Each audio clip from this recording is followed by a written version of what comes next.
দেশের প্রচলিত আইন মেনে ধর্ম পরিবর্তন, অথচ এরপরই শুরু হলো এক অনিশ্চিত ও ভীতিকর অধ্যায়। নিজের ও আশ্রয়দাতার নিরাপত্তা চেয়ে এখন থানার দ্বারে দ্বারে ঘুরছেন এক নও-মুসলিমা। ঘটনাটি সীমান্তবর্তী জেলা কুড়িগ্রামের। 24 মে 2026 কুড়িগ্রামের চিফ জুডিশিয়াল ম্যাজিস্ট্রেট আদালতে হাজির হয়ে এফিডেভিটের মাধ্যমে সনাতন ধর্ম ত্যাগ করে ইসলাম ধর্ম গ্রহণ করেন শম্পা রানী। নতুন নাম রাখেন মোসাম্মদ ফাতেমাতুল বুশরা। আপাতদৃষ্টিতে এটি একটি সাধারণ ধর্মান্তরের ঘটনা মনে হলেও এর পরবর্তী পরিস্থিতি জন্ম দিচ্ছে নানা প্রশ্নের।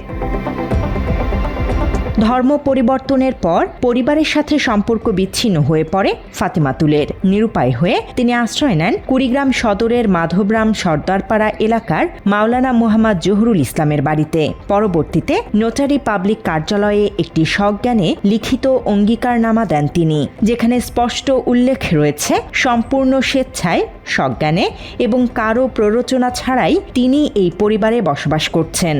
প্রশাসন আমাকে উদ্ধার করতে আসলে আমি জহুরুল ইসলাম আঙ্কেলকে আর এলাকার কয়েকজনকে বলি যে আমি তাদের সাথে যাব না, আমি আর তাদের সাথে সম্পর্ক রাখবো না। এটা আমি তাদেরকে বলি, জহুরুল ইসলাম আঙ্কেলকে আর এলাকার কয়েকজনকে আমি বলি। তারপরও প্রশাসন আর আমার অনেকজনে এই চাপ সৃষ্টি করে, মানুষকে বিভ্রান্ত করতেছে। আমি তো এখন প্রাপ্তবয়স্ক, আমি ইসলাম ধর্মতেই গ্রহণ করেছি, আমি ইসলাম ধর্মেই থাকবো, আমি আর ওদের কাছে যাব না। আমি আমার সিদ্ধান্ত মতে নিরাপদ একটা জায়গা বেছে নিয়ে থাকবো। আশ্রয়দাতা জহিরুল ইসলাম বলেন, দেশের আইন অনুযায়ী ম্যাজিস্ট্রেটের সামনে দীর্ঘ জেরা এবং তার পরিবারের কাছ থেকে বিস্তারিত জেনে স্বেচ্ছায় ইসলাম ধর্ম গ্রহণ করেছেন বুশরা। এই নও-মুসলিমার ইচ্ছাতেই তাকে থাকার জায়গা দিয়েছেন জহুরুল ইসলাম। যখন মেয়েটা ম্যাজিস্ট্রেটের সামনে গিয়েছিল আর কি, তখনই ওই ম্যাজিস্ট্রেট অনেকক্ষণ, প্রায় 1 ঘন্টা প্লাস আর কি, মেয়েটাকে নানান ধরনের প্রশ্ন করছিল। এমনকি মেয়েটার বাসাও নাকি, এটা আমি শুনছি, বাসা ফোন দেওয়া হয়েছিল আর কি।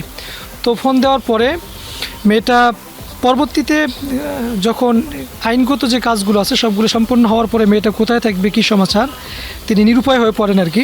পরবর্তীতে এটা পরামর্শক্রমে কিছু ভাইদের মধ্যে যা দাওয়াতি কাজ করেন, এই কিছু ভাইদের পরামর্শক্রমে আমিও ছিলাম সেখানে, পরামর্শক্রমে আমার বাড়িতেই রাখার ফয়সালা হয় আর কি। সেই সিদ্ধান্ত অনুযায়ী আমিও তো যেহেতু জানি যে সে প্রাপ্তবয়স্কা, তার 19 বছর চলছে আর কি, সে নিজের সিদ্ধান্ত নিজেই নিতে পারেন। এমনকি আমি আইনগত দেখছি যে ধর্ম পরিবর্তন করার পরে অনুচ্ছেদের 41 নং অনুচ্ছেদের এখানে আছে যে কোনো ব্যক্তি যদি ধর্ম পরিবর্তন করে তার নিজ ইচ্ছায়, সে যদি প্রাপ্তবয়স্কা যদি হয়ে যায়, সে যেখানেই থাকার ইচ্ছা সেখানেই, কি যদি ভালো যেখানে মনে করেন যে উনি নিরাপদ, সেখানেই থাকতে পারেন।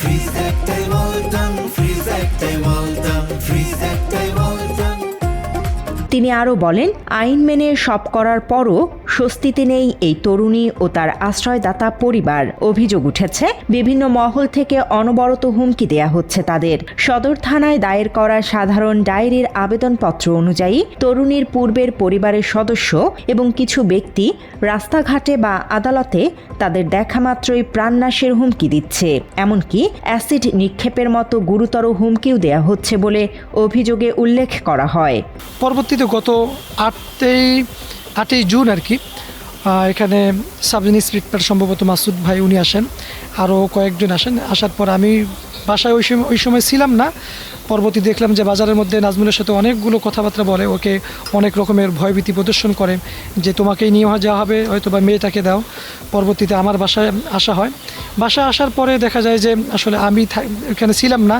আমার বাসায় ঢোকার পরেও এখানে কয়েক ভাই ছিল, ঢোকার পরে অনেক চিল্লাচিল্লি। প্রথম অবস্থায় দেখা যায় যে দরজার মধ্যে খুব শব্দ, এই বিষয়গুলো করেন।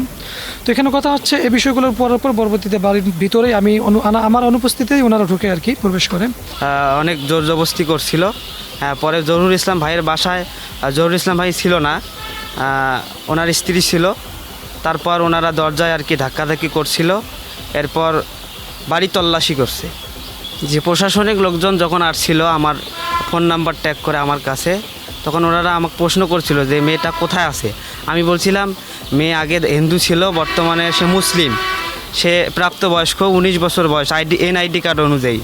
তখন ওরা বলছিল তুমি আমাকে মেয়ের সন্ধান দাও।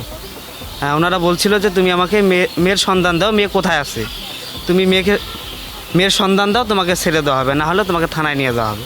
ওনাদের কিছু ভাষা ইউজ করছিল, প্রশাসনিক যে কর্মকর্তা ছিল ওখানে, যে এসআই ছিল, তার ভাষা এবং ব্যবহার মানে অন্যরকম ছিল আর কি। যখন লোকজন জড়ো হয়েছিল তখন ওদের পরিবর্তন হয়েছে আর কি।